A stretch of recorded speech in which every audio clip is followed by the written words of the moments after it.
ala umuri dunya batin. Wassalatu wassalamu ala asrofil anbiya'i wal mursalin wa ala alihi wa sahbihi ajmain. Amma ba'du. Pertama-tama yang saya hormati Bapak Kepala SD Negeri Kupangan, Bapak Mujiono SPD SD. Kemudian yang saya hormati Ibu Guru SD Negeri Kupangan. Pada kesempatan kali ini marilah kita panjatkan puji syukur kehadirat Allah Subhanahu wa taala yang mana telah memberikan kesempatan kepada kita semua sehingga kita dapat bertatap muka pada acara aksi nyata 1.4 desiminasi menyebarkan pemahaman dan pengalaman penerapan budaya positif. Selawat serta salam kita haturkan kepada Nabi junjungan agung Muhammad Sallallahu Alaihi Wasallam yang mana kita nantikan syafaatnya nanti di yaumul qiyamah. Amin amin ya rabbal. Selanjutnya sebelum acara dimulai, pertama ada sambutan dari Bapak Kepala SD Negeri Kupangan. Yang kedua nanti penyampaian desiminasi penyebaran pemahaman dan pengalaman penerapan budaya positif oleh saya sendiri yaitu Yadita Prahastuti Himatul Khair dari SD Negeri Kupangan CGP Angkatan 11 Kabupaten Wonosobo. Kepada Bapak Kepala SD Negeri Kupangan, Bapak Mujiono SPD SD, kami persilakan. Assalamualaikum warahmatullahi wabarakatuh. Waalaikumsalam warahmatullahi wabarakatuh. Alhamdulillah wassallallahu alaihi wasallam. Ada yang saya hormati Bu Dita CGP Angkatan 11 dari SD Negeri Kupangan, pada rekan-rekan guru semuanya yang saya hormati pula. Pertama mari kita panjatkan puji syukur kehadirat Allah Subhanahu wa taala yang telah memberikan kesempatan pada kita semuanya sehingga pada siang hari ini kita bisa berkumpul di ruang guru ini dalam rangka mengikuti kegiatan desiminasi menyebarkan pemahaman dan pengalaman penerapan budaya positif yang akan disampaikan oleh Bu Hervita Prahastuti Himatul Khair SPD. Mudah-mudahan nanti kita bisa mengikuti dengan seksama dan bisa lancar kegiatannya. Salawat serta salam mari kita senantiasa curahkan kepada junjungan kita Nabi Muhammad SAW yang telah kita harapkan syafaatnya zaman akhir. Bapak Ibu Guru yang saya hormati, pada kesempatan ini kita memiliki kesempatan yang sangat baik untuk mengikuti kegiatan desiminasi penyebaran pemahaman dan pengalaman penerapan budaya positif. Mudah-mudahan nanti kita bisa memperoleh tambahan ilmu yang bisa kita jadikan bekal dalam kita melaksanakan tugas. Untuk itu saya berpesan mari kita ikuti kegiatan ini dengan seksama, dengan penuh keceriaan, dan mudah-mudahan apa yang kita harapkan diridhoi oleh Allah Subhanahu wa taala. Demikian sambutan saya, kurang lebihnya mohon maaf. Saya akhiri astagfirullahaladzim. Billahi taufiq wal hidayah. Wassalamualaikum warahmatullahi wabarakatuh.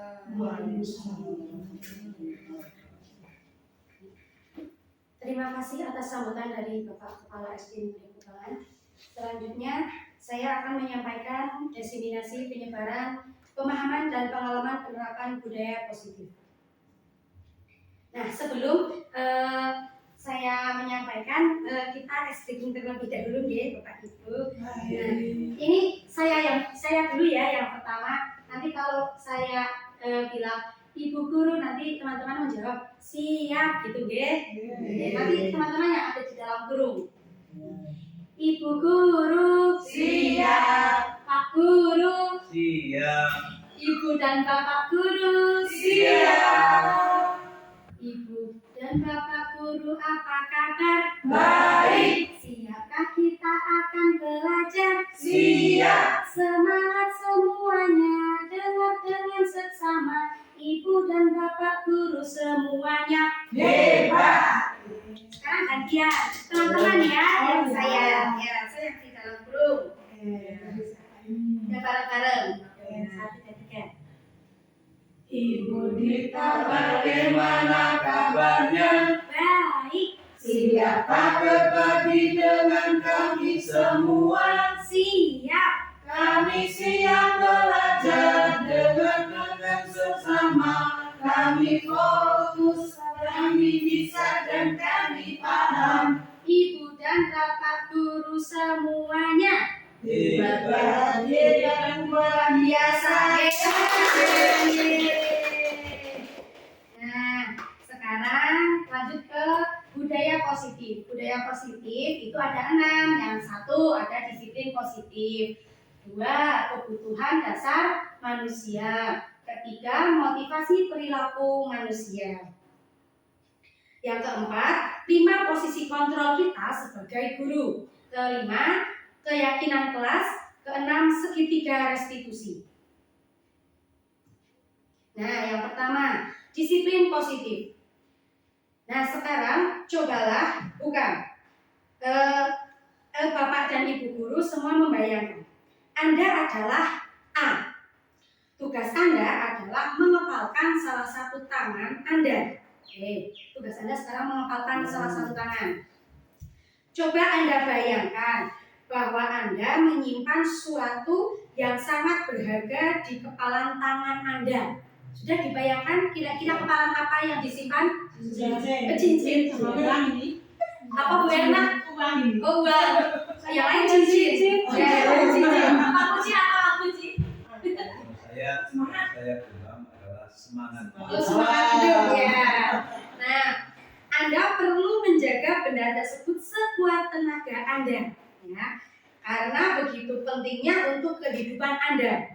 Nah, tugas B yaitu rekan Anda adalah mencoba dengan segala cara untuk membuka kepalan tangan Anda. Yuk, dibuka. Marupun, buka punya Pak Wiji. Yuk, itu buka coba. Seandainya, yuk, Baju coba, Bu Juarti coba membuka cincin yang ada di dalam tangannya Bu Jami. Ya, Bu Jami. Ya, gimana Bu Jami akan memberikannya atau tidak? Ya, oh ya, coba sekarang Bu Dela dan Bu Erna. Bu Dela mau mengambil uang yang ada di genggaman tangannya Bu Erna. Ya, oh ya. Nah, teman Anda B boleh membujuk, menghardik, mengintimidasi, memarahi, menggoda, menggelitik, bahkan menawari Anda uang agar Anda bersedia membuka kepalan tangan Anda. Diiming-iming. Ya, sama ini ya. diiming-iming, coba diiming-iming. Sama ini. Diiming-iming. Mau apa iso kan? Ini loh. Ya, itu coba diiming-iming. Ya, sekarang mau ditukar ini. Ya, sudah. Sekarang coba kita diskusikan bersama. Yang pertama, apakah Anda atau B membuka kepalan tangan Anda tadi saat diminta? Tidak. Mengapa? Karena alasannya apa? Alasannya yang nggak boleh. Alasan Anda atau B membuka kepalan tangan Anda? Alasannya yang jadi tidak mau kehilangan. Tadi Bu Ena boleh tidak dibuka itu sama Bu Dela? Tidak, karena apa? Kemana-mana. Iya. Iya. Nah, berarti di sini tidak ada yang mau membuka kepalanya ya, karena takut kehilangan ya. Karena itu menjadi pegangannya. Nah, yang kedua, apakah Anda atau B menutup kepalan tangan Anda tadi? Menutup. Ya, menutup ya. Tadi alasannya karena takut kehilangan. Nah, dalam kegiatan ini sesungguhnya siapa yang memegang kendali atau kontrol untuk membuka atau menutup kepalan tangan? Siapa yang memegang kendali? Saya sendiri. Oh ya, Bu Erna siapa yang memegang kontrolnya itu tadi? Oh ya, harus sendiri ya. Nah, itu berkaitan dengan disiplin positif. Nah, makna disiplin. Nah, sebelumnya mari kita tanyakan ke diri kita sendiri, bagaimana kita berperilaku, mengapa kita melakukan segala sesuatu, Kemudian apakah kita melakukan sesuatu karena ada dorongan dari lingkungan atau ada dorongan yang lain? Nah, coba kita renungkan. Nah, terkadang kita melakukan sesuatu karena kita menghindari rasa sakit atau ketidaknyamanan. Terkadang kita juga melakukan sesuatu untuk mendapatkan apa yang kita mau. Betul tidak? Betul. Ya, harus itu. Pernahkah Anda melakukan sesuatu untuk mendapat senyuman atau pujian dari orang lain? Pernah. Ya. Untuk mendapat hadiah sudah pernah? Pernah. Apa untuk mendapatkan uang? Oh iya. Oh iya. Pada pasangan misalnya. Oh iya, pada pasangan. Ya. Terus apalagi kira-kira alasan orang melakukan sesuatu? Coba kira-kira orang mau melakukan sesuatu itu karena apa? Agar dapat hadiah, pujian, mungkin apa lagi? Takut dimarahi. Takut dimarahi, ya, takut dimarahi.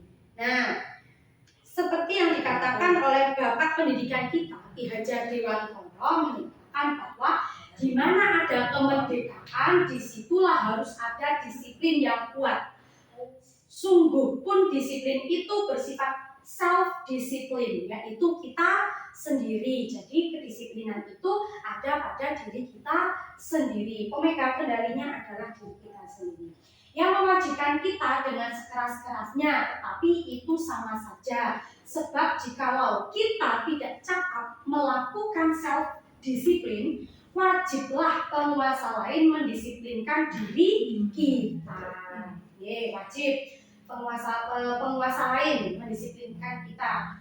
Nah, dan peraturan demikian itulah harus ada di dalam suasana yang merdeka. Ki Hajar Dewantoro, Pemikiran Konsepsi Keteladanan Sikap Merdeka, cetakan E5 2013 pada halaman 470. Ini kutipannya dari Pak Ki Hajar Dewantoro ya, bukan dari saya. Nah, sekarang dilanjutkan tentang kebutuhan dasar manusia. Kebutuhan dasar manusia itu ada 5. Tapi sebelum ke situ, saya itu ya, breaking lagi ya. Ya. Saya nanti teman-teman yang di dalam kurung ya. Guru, oi, guru, oi, kupangan, asik-asik. Ya, asik-asik sambil begini. Asik-asik gitu ya. Kupangan, asik-asik. Keren-keren. Iya. Iya. Lagi guru, oi, guru, oi, kupangan, asik-asik. Keren-keren. Iya. Nah, tadi 5 kebutuhan dasar manusia. Yang pertama itu ada bertahan hidup, ada kasih sayang dan rasa diterima, kebebasan, kesenangan, dan penguasaan. Nah, semua orang itu senantiasa berusaha untuk memenuhi kebutuhannya dengan berbagai cara. Bila mereka tidak bisa mendapatkan kebutuhannya dengan cara yang positif, mereka bisa melanggar peraturan atau melakukan hal-hal yang tidak sesuai dengan nilai-nilai kebajikan. Ya. Nah, jadi sesuatunya kalau tidak bisa tercapai dengan positif, dia akan berusaha bagaimana caranya agar bisa memenuhi kebutuhannya. Nah, kapasitas untuk berubah dalam diri kita itu jika kita dapat mengidentifikasi kebutuhan apa yang mendorong perilaku kita, maka perubahan perilaku positif dapat dimulai dengan mencari solusi untuk memenuhi kebutuhan tertentu dengan cara yang positif. Nah, berkaitan dengan tadi 5 kebutuhan dasar manusia. Bertahan hidup berarti kita itu harus bertahan hidup. Cara kita bertahan hidup itu bagaimana? Coba makan, minum, berpakaian, ya, uang. Oh iya. Iya, jangan lupa itu. Ya. Ya, salah satunya kita mempertahankan hidup yaitu itu tadi ya, kebutuhan primer. Nah, kemudian ada kebutuhan kasih sayang. Oh, tapi sebelum kita ke kebutuhan kasih sayang, kalau kita tidak dapat memenuhi kebutuhan dasar bertahan hidup, kira-kira apa yang akan terjadi? Kita akan bagaimana? Misalnya Ya. saya tuh lapar ya. Iya, Berarti iya, badan kita lemah. iya Tidak lemes. bisa melakukan aktivitas. Iya, terus daya. iya tidak punya daya. Nah, kemudian kebutuhan kita atas kasih sayang dan rasa diterima itu adalah kebutuhan kasih sayang dari seseorang, ya, lingkungan kita. Seperti contohnya kalau di dalam keluarga ya itu ada suami, ada anak, ada orang tua. Kalau kita di sekolahan berarti kebutuhan kasih sayang dan rasa diterima kita itu oleh siapa saja. Kalau seandainya kita sebagai murid, Ya. dari guru, ya, dari guru, dari teman, ya. Kemudian kebutuhan atas kebebasan. Kebutuhan atas kebebasan itu adalah kebebasan seorang murid itu bisa bebas berekspresi. Mungkin ketika dia sedang dalam pembelajaran, saat pembelajaran dia bisa membuat prakarya sesuai dengan keinginan dia. Nah, seandainya temanya tentang apa ya, membuat kerajinan dari sampah. Nah, memberikan kebebasan kepada murid untuk berkreasi sesuai dengan kemampuannya, asal barang-barang itu hasil sampah ya yang dapat diolah kembali. Kemudian ada kebutuhan kesenangan. Kebutuhan kesenangan ini harus terpenuhi. Karena kalau kebutuhan kesenangan ini tidak terpenuhi, maka kira-kira apa yang akan Anda lakukan jika kalian tidak bisa merasa senang? Ruwet, Bu. Marah, kecewa. Iya. Terus pelampiasannya bagaimana? Kira-kira? Marah. Iya, marah-marah terus ya, Bu? Iya, marah-marah terus. Selain itu, kalau kita jadi siswa, kalau kita kok kesenangannya itu kurang terpenuhi, kira-kira siswa itu bakal seperti apa? Sedih ya. Kalau di dalam kelas mungkin selain ngamuk apa? Itu jauh dia ya. Oh, merasa tertekan, Pak, merasa tertekan. Nah, selanjutnya ada kebutuhan penguasaan. Dia seorang murid itu tentunya mengharapkan kebutuhan penguasaan, di mana dia ingin menjadi penguasa. Tidak semuanya, tapi setiap pribadi murid itu memiliki keinginan untuk lebih baik lagi atau lebih unggul. Nah, selanjutnya tentang motivasi perilaku manusia. Nah, lagi ini ada S breaking, panjang pendek, tinggi rendah. Panjang seperti ini, kalau pendek seperti ini, tinggi seperti ini, rendah seperti ini. Ya, nanti kita tes dulu. Oke, tes dulu yuk. Berdiri. Boleh berdiri ya, teman-teman. Mohon maaf ya. Saya maafkan. Ya, panjang, pendek, tinggi, rendah, panjang. Ya. Tinggi. Ya. Tinggi. Ya, rendah. Panjang. Panjang.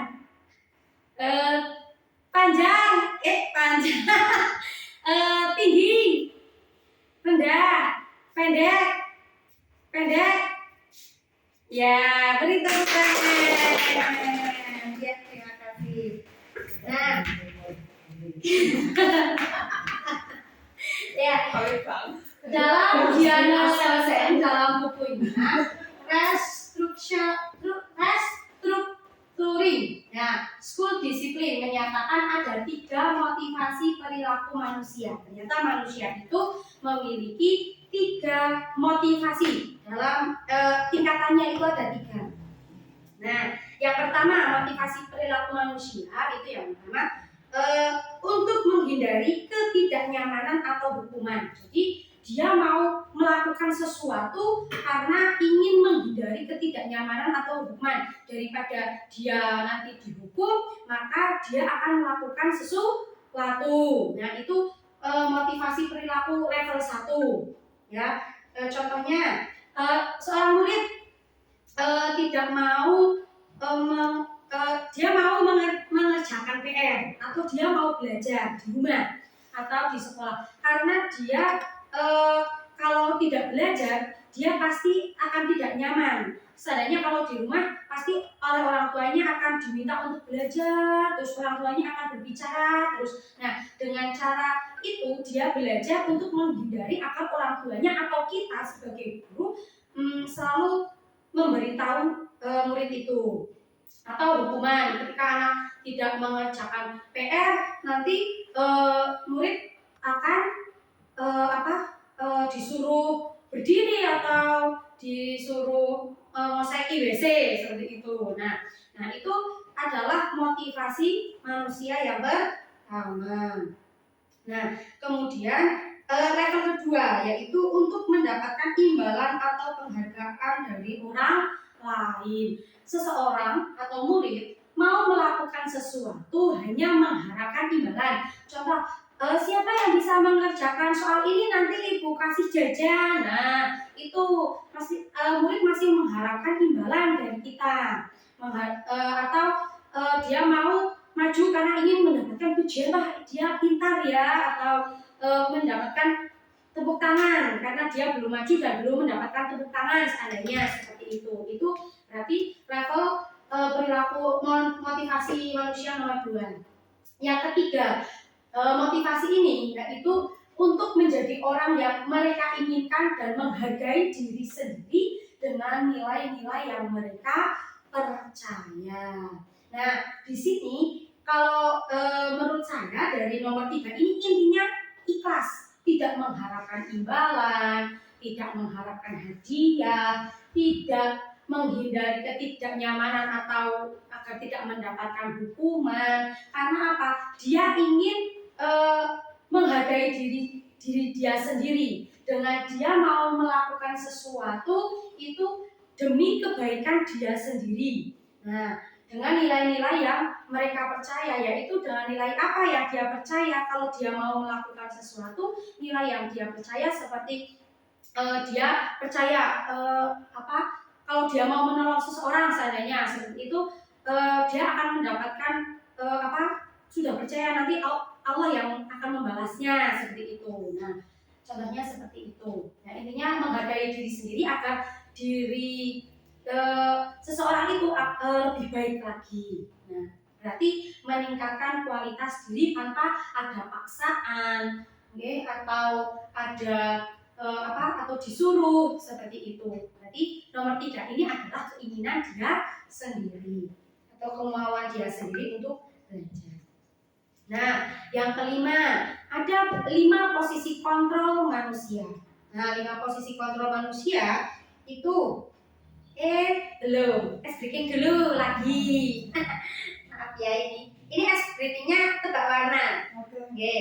Sebut warna bukan tulisannya. Oke.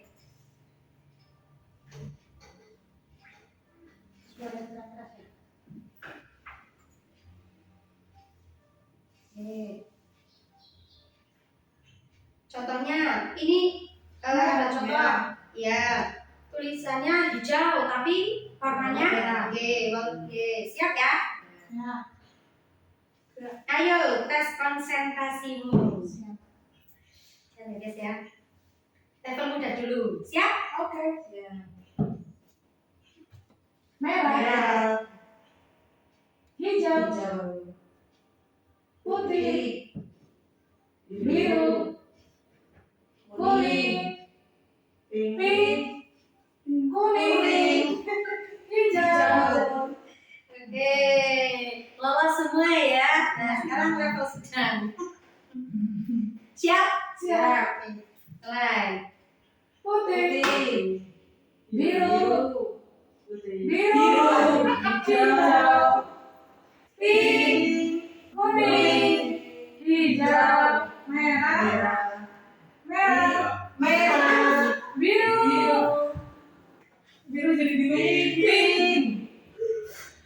Ini sekarang level yang sulit. Ayo. Ya, siap? Siap. Yuk mulai. Merah. Kuning. Hijau. Pink. Putih. Merah. Kuning. Biru. Hijau. Pink. Merah. Hebat semuanya ya. Ya, lolos. Kalau semua ada yang tidak lolos, Mbak Erna saja. Oh tidak ya. Mbak Erna juga lolos ya Mbak Erna. Iya. Oh. Nah. Ini gimana? Ya, tadi tentang posisi kontrol manusia. Yang pertama, ada penghukum. Kita sebagai seorang pendidik memiliki 5 posisi kontrol. Yang pertama yaitu penghukum. Penghukum itu biasanya dengan ada suara tinggi, bahasa tubuh, mata melotot, dan jari menunjuk-menunjuk atau menghardik. Nah, kamu terlambat ya? Nah, seperti itu contohnya. Terlambat lagi, pasti terlambat lagi. Selalu datang terlambat, kapan bisa datang tepat waktu. Nah, sambil melotot-melotot kepada murid. Atau mungkin contoh lain menghukum selain terlambat, mungkin ketika anak tidak mau menyapu ketika piket. Kamu belum nyapu ya? Seperti itu, sambil melotot-melotot. Ayo sapu, sambil melotot ya. Harus sambil melotot ya, itu menghukum. Dengan nada tinggi intinya. Tapi hasilnya apa dengan cara kita menghukum itu? Nah, coba Mbak Erna, apa kira-kira? Oh, lagi sibuk ya, Bu Juwati. Ya, kira-kira apa hasilnya Bu Juwati? Kemungkinan apa? Kemungkinan murid marah. Iya, kemungkinan murid marah. Apalagi? Iya. Nah, bisa jadi sesudah kembali duduk. Nah, murid tersebut akan mencoret-coret apanya Mbak Lukon? Oh iya, tembok, bukunya atau meja tulisnya. Nah, lebih buruk lagi jika kita sering marah-marah kepada anak, mungkin apa lagi? Membereskan kendaraan. Iya, membereskan paku, ya. Ya, yang lebih buruk lagi apa yang lebih buruk lagi? Sepulang sekolah murid berjamaah atau meeting, bapak ibu guru akan oh ya, itu yang ada. Ya, bisa saja karena gara-gara itu tadi, penghukuman itu tadi, murid merasa marah, tidak menerima. Nah, maka dampaknya murid akan kecewa. Selain kecewa, dia akan melakukan sesuatu yang bisa mengakibatkan kefatalan. Nah, selanjutnya, kemudian membuat rasa bersalah. Nah, kalau seorang guru membuat rasa bersalah, ini biasanya dia ketika memberikan atau mengucapkan kepada murid itu dengan nada yang memelas, ya, memelas, halus, sedih, bahasa tubuh yang merapat pada anak, lesu, dan seperti saya contohkan seperti ini. Mbak Rukun, kamu ini bagaimana ya? Sudah memelas belum ini? Kamu sudah berjanji dengan ibu tidak akan terlambat lagi. Kamu kenapa ya senang sekali mengecewakan ibu? Ibu benar-benar kecewa sekali. Nah, mungkin anak akan bagaimana jika seorang guru kok memelas seperti itu? akan merasa bersalah. Iya, akan merasa bersalah. Kemudian selain akan merasa bersalah, apa? Akan merasa menjadi orang yang gagal dan tidak sanggup membahagiakan orang lain. Iya, tidak sanggup membahagiakan orang lain. Nah, dengan cara kita lemah lembut kepada anak, mungkin saat pelajaran kok anaknya suka rame sendiri. Nah, kita menegurnya dengan membuat rasa bersalah. Contohnya, Rizky, kamu kok masih mengulangi lagi? Nanti ibu dimarahi Pak Kepala Sekolah loh kalau kamu masih suka rame sendiri di kelas saat pelajaran. Nah, maka dari itu murid akan merasa bersalah dengan apa yang kita ucapkan. Nah, dengan itu kadang sikap seperti ini lebih berbahaya dari sikap penghukum.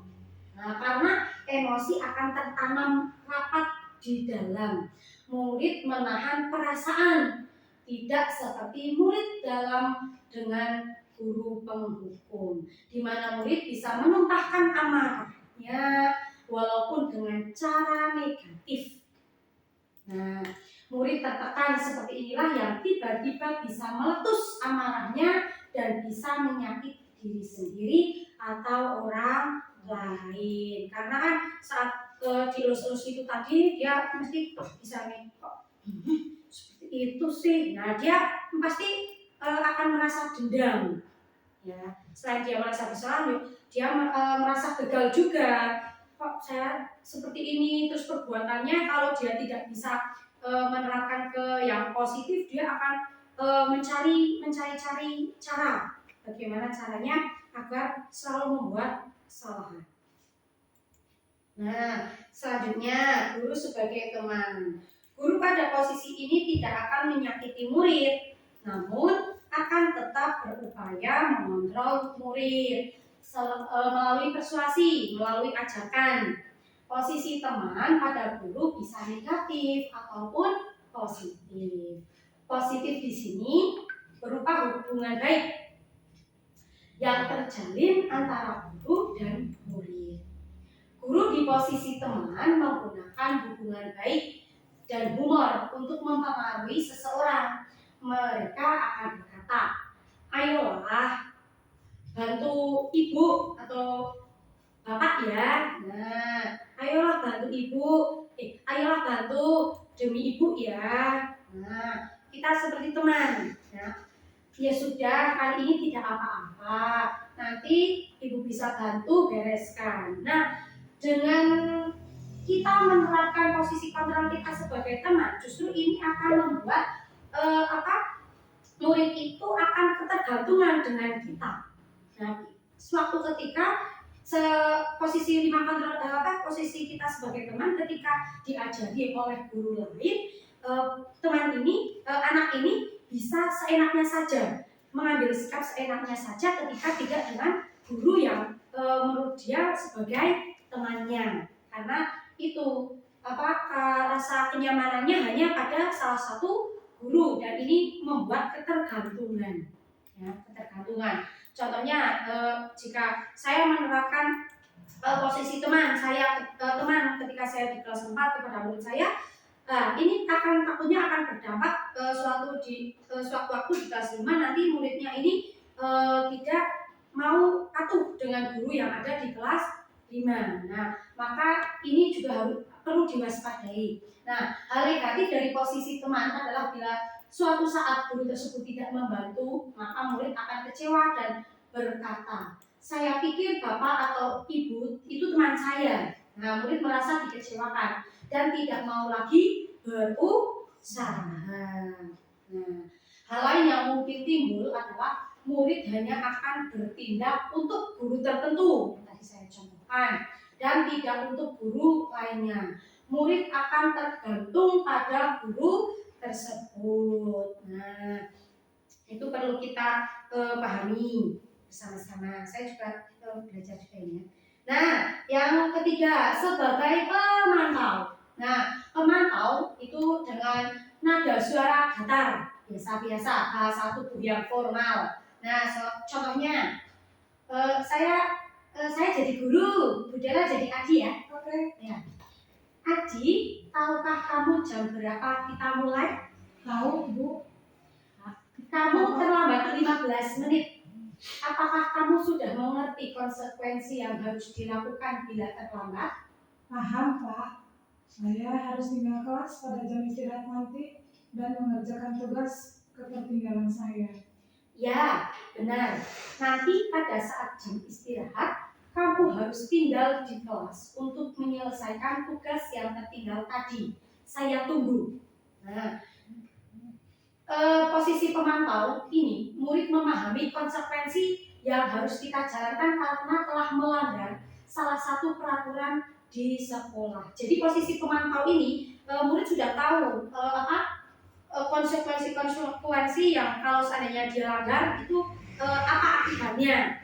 Nah, kayak tadi contohnya terlambat maka dia harus tinggal kelas dulu, ada istirahat nanti seperti itu. Jadi dia masih di dalam kelas. Atau ketika saat dia melaksanakan piket, nanti dia piket sendirian. Nah, itu akibatnya mungkin seperti itu. Nah, kemudian guru tidak menunjukkan suatu emosi yang berlebihan. Nah, posisi pemantau ini dia itu hanya bertanya, tidak menunjukkan emosinya. Oh, kamu terlambat, ini tidak. Cuma hanya datar biasa. Kamu tahu kamu terlambat? Nah, seperti itu. Kemudian menjadi marah atau merasa berbuat salah. Murid tetap dibuat tidak nyaman, yaitu dengan harus tinggal kelas pada waktu jam istirahat dan mengerjakan tugas. Selanjutnya terakhir yaitu posisi manajer. Posisi manajer itu nada suaranya itu tulus, bahasa tubuh tidak kaku, mendekat ke murid. Nah, komunikasinya itu harus mendekat ke murid. Nah, sekarang Mbak Rukun jadi Adi ya, saya jadi guru. Ya, Adi, apakah kamu mengetahui jam berapa setelah dimulai? Tahu Bu, jam 7.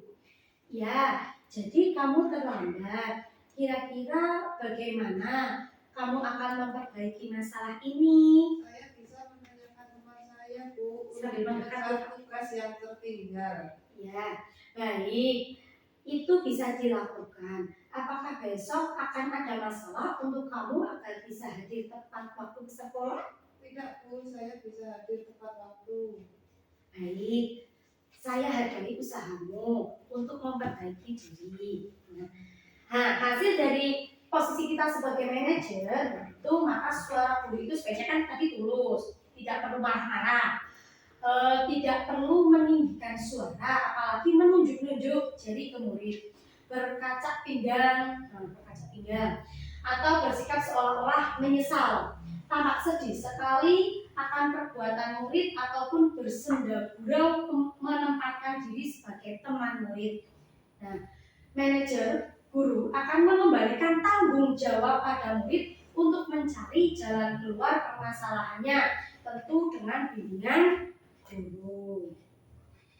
Nah, itu tadi tentang 5 posisi kontrol sebagai guru.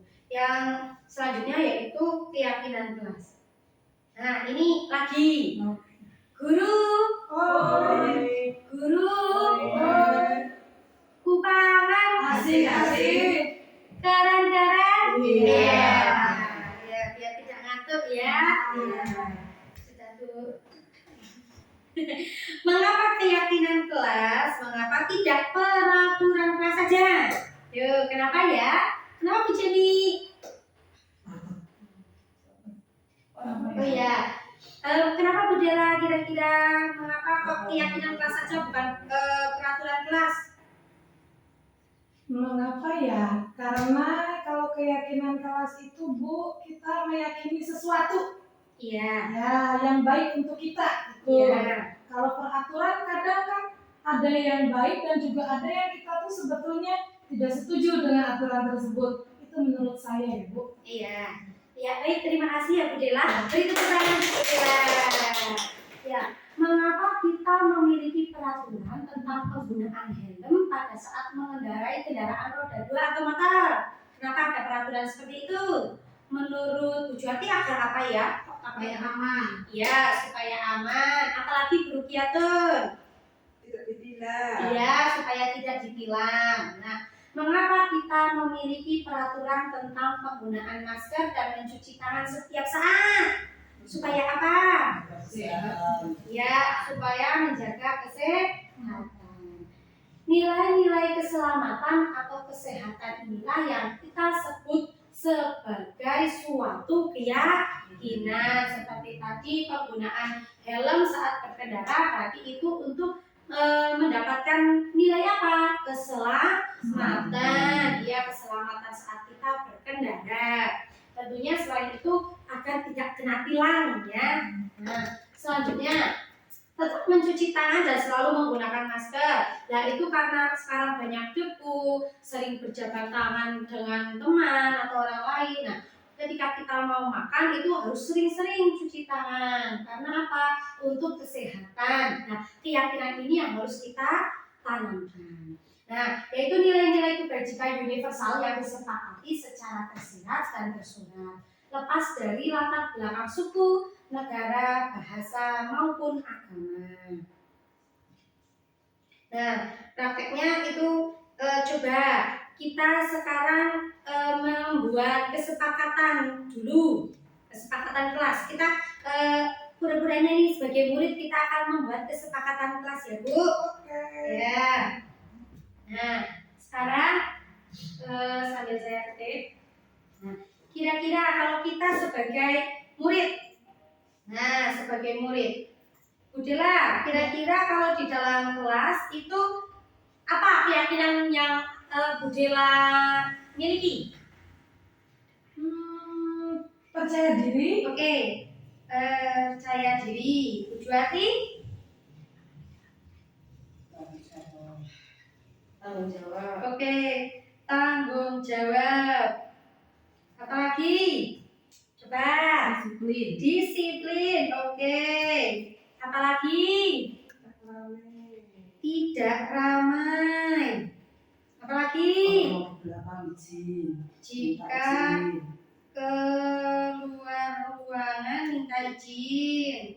Sudah cukup itu. Oh, itu sudah cukup. Nah, sekarang ini sudah termasuk kalimat positif ya. Nah, ini kalau bersama murid kita bisa merangkumnya kembali seperti ketika maju ke depan itu harus penuh percaya diri. Nah, berarti si murid ini harus memiliki sikap percaya diri. Ketika murid diberi tugas untuk berkelompok atau melakukan presentasi, murid harus memiliki tanggung jawab masing-masing kelompok. Nah, kita harus menanamkan itu kepada murid. Nah, murid pun harus meyakini itu. Murid harus memiliki rasa tanggung jawab atas apa tugas yang ia dapatkan.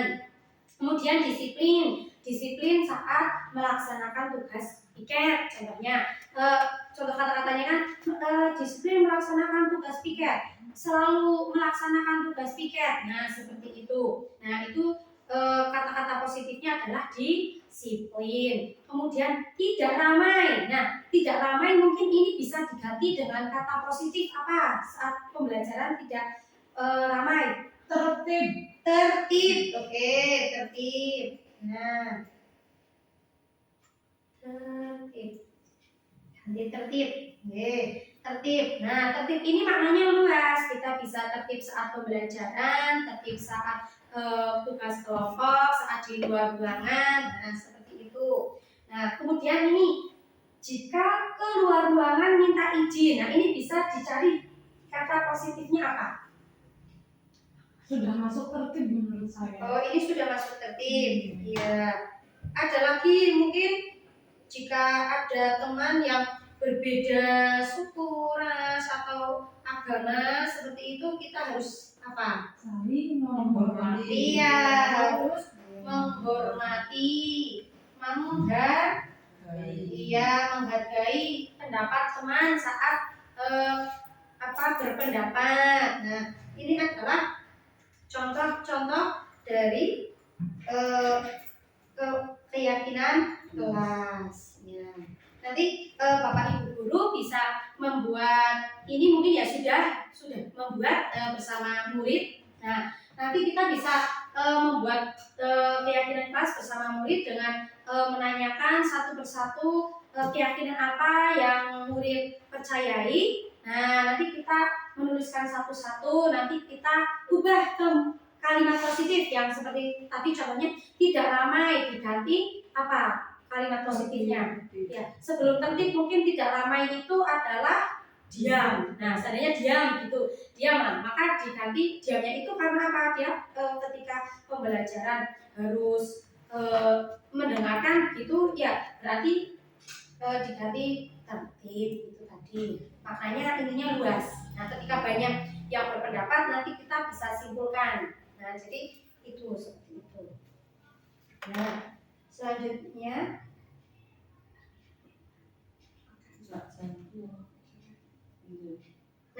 sekarang ini yang ditunggu-tunggu apa ya, Bu? Segitiga restitusi. Ya, segitiga restitusi. Nah, Diana Kosen dalam bukunya Restructuring School Disiplin tahun 2001 telah merancang sebuah tahapan untuk memudahkan para guru dan orang tua dalam melakukan proses untuk menyiapkan anaknya untuk melakukan restitusi. Nah, bernama segitiga restitusi atau restitution triangle. Bahasa Inggris.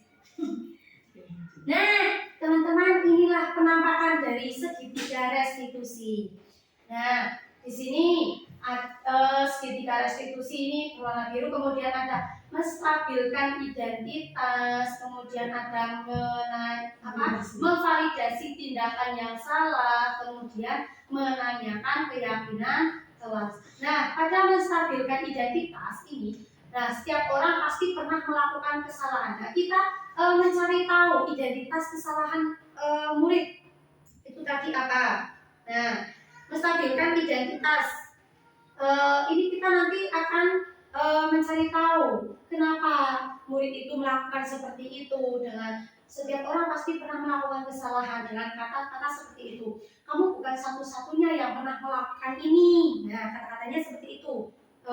Mungkin kalau dulu mungkin gini, kamu ya yang ambil. Seandainya anak ada yang mengambil sesuatu tapi dia tidak mau jujur, kamu ya yang ambil. Nah, kita tidak boleh seperti itu sekarang. Nah, kita harus menstabilkan identitasnya dulu. Jadi kita menggali dulu. Setiap orang pasti pernah melakukan kesalahan. Kita gali-gali dulu, mencari informasinya dulu.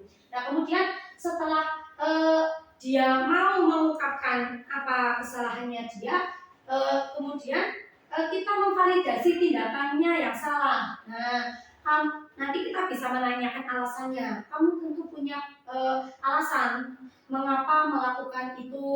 Nah, adakah cara yang lebih efektif untuk mendapatkan apa yang kamu butuhkan? Nah, jadi murid ini nanti harapannya dapat mencari solusi sendiri.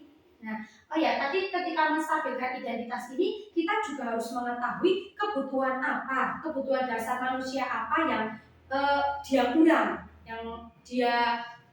Contohnya mungkin kalau dia suka teriak-teriak karena kebutuhan kasih sayang dia kurang, ya mungkin, atau kebebasan saat di rumah mungkin dia terkekang atau bagaimana, kita harus mencari tahu dulu.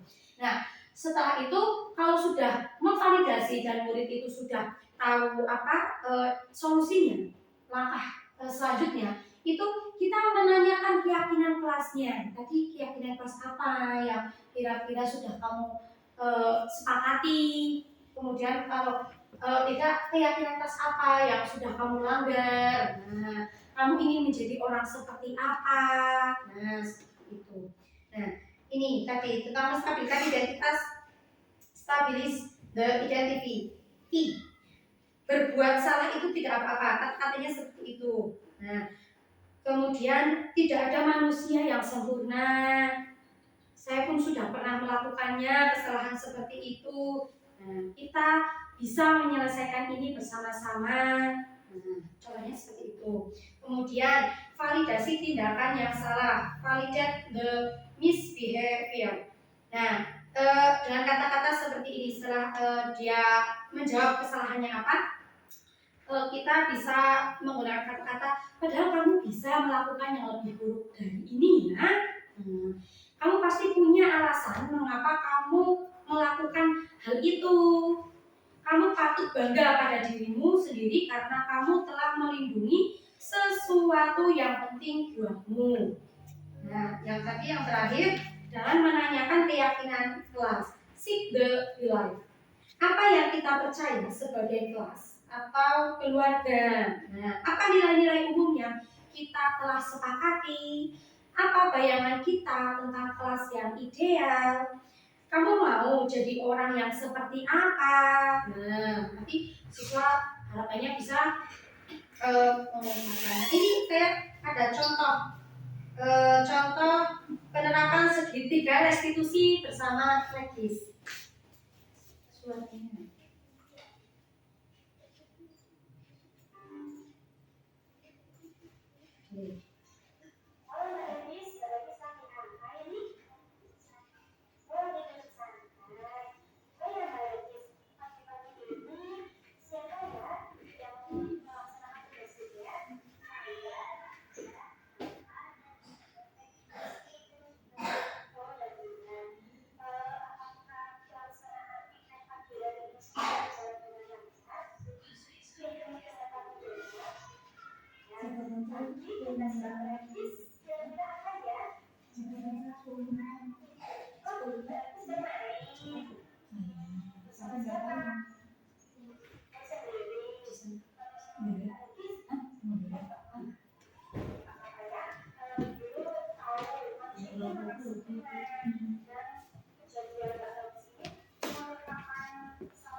Ini tadi adalah contoh penerapan segitiga restitusi karena murid ini tidak melakukan piket, malah dia bermain. Yang kedua ada lagi dia telah membuli teman.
Silakan dimakan lagi ya. Ya, dimakan lagi ayam-ayamnya. Ya. Nah, ini adalah refleksi kegiatan saya dengan Legis.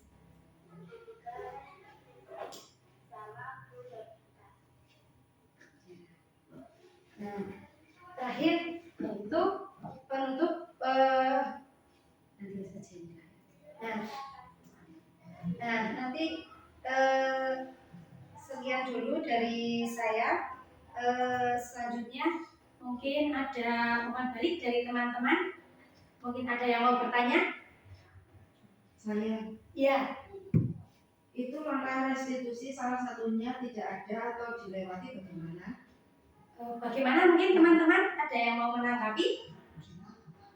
Kan namanya segitiga, Ya, berarti kan ada 3. ya, Kalau hilang 1, berarti bukan segitiga restitusi ya. ya. Itu menurut saya. Oh, seperti itu. Mungkin ada yang menanggapi yang lain? Kegiatan?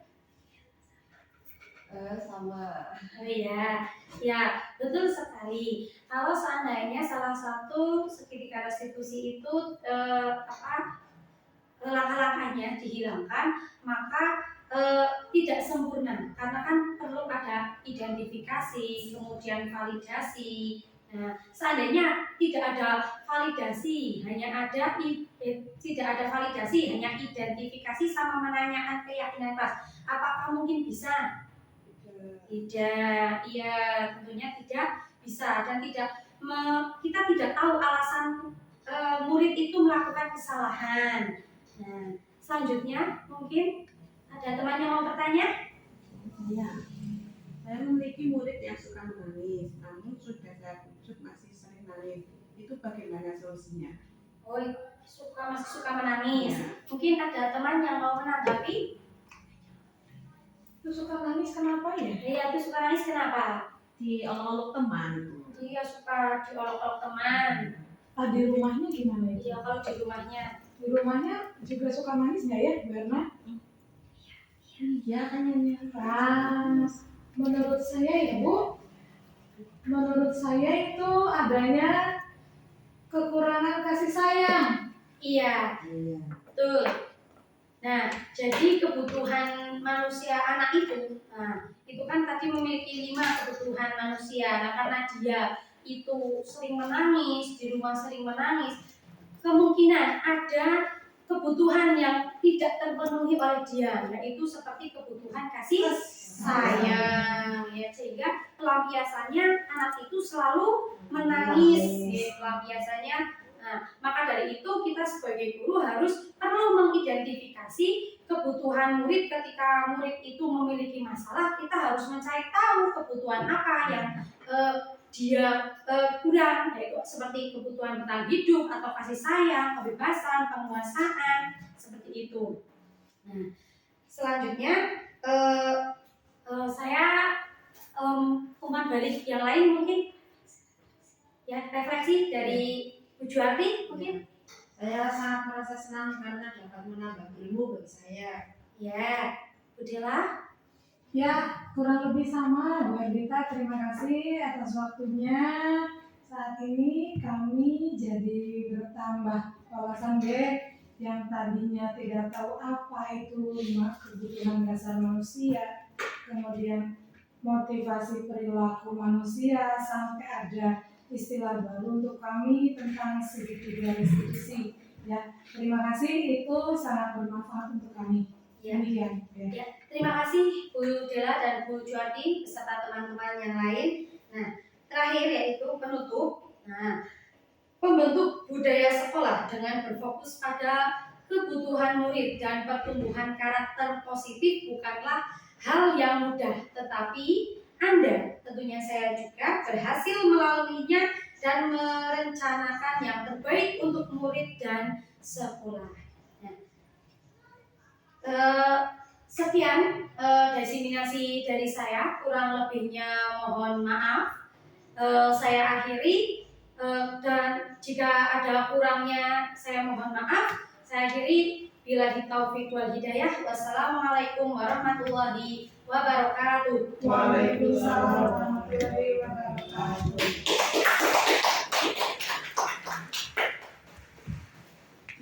Zambak.